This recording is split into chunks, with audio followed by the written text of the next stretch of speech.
Good morning, all my dear students of class 4. As you people know that we have already finished our half yearly exam and a lot of students have done good. So आज हम शुरू करेंगे PA2 का जो syllabus है व्याकरण book से आपका चैप्टर नंबर 8 सर्वनाम। तो सर्वनाम शुरू करने से पहले मैं आपको बता देना चाहता हूँ कि हमने संज्ञा के बारे में मैंने आपको पढ़ाया था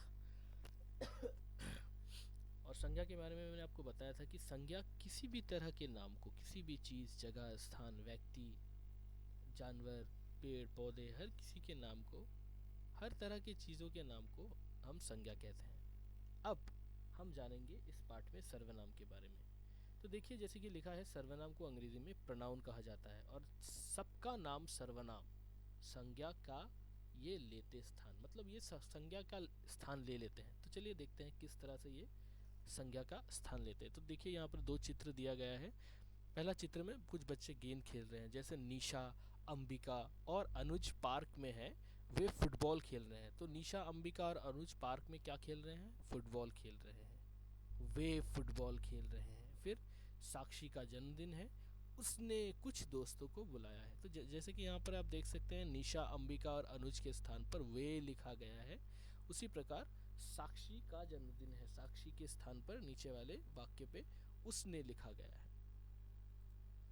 अब इन वाक्यों में निशा, अंबिका और अनुज के नाम की जगह वे और साक्षी की जगह उसने शब्द का प्रयोग किया गया है।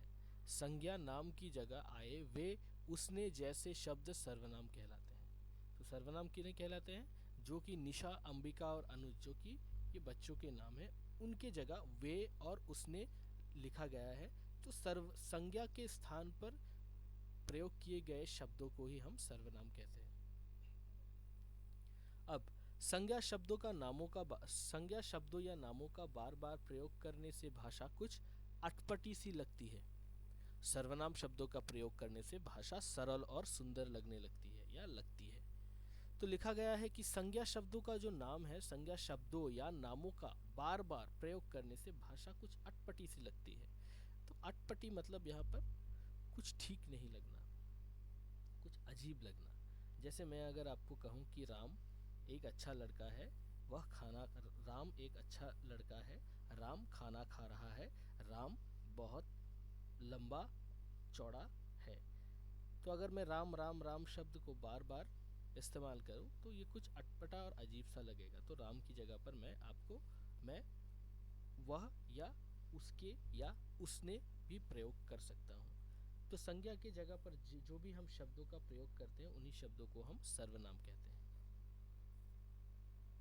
तो सर्वनाम क्या कर देती है? सर्वनाम शब्दों का प्रयोग करने से भाषा बहुत ही सरल और सुंदर लगने लगती है। कुछ सर्वनाम शब्द इस प्रकार हैं, जैसे मैं, हम, तुम, आप, यह, वह, मेरा, तुम्हारा, उसका, इन्होंने, उसने आदि।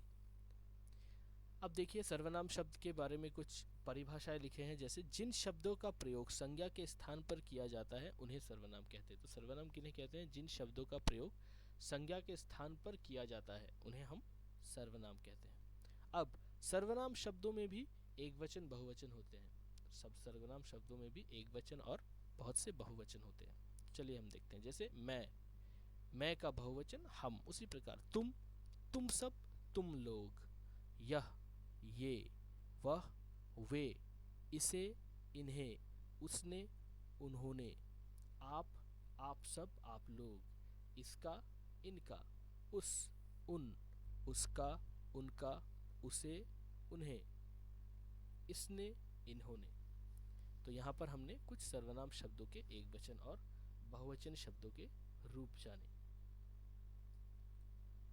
अब सर्वनाम के भेद।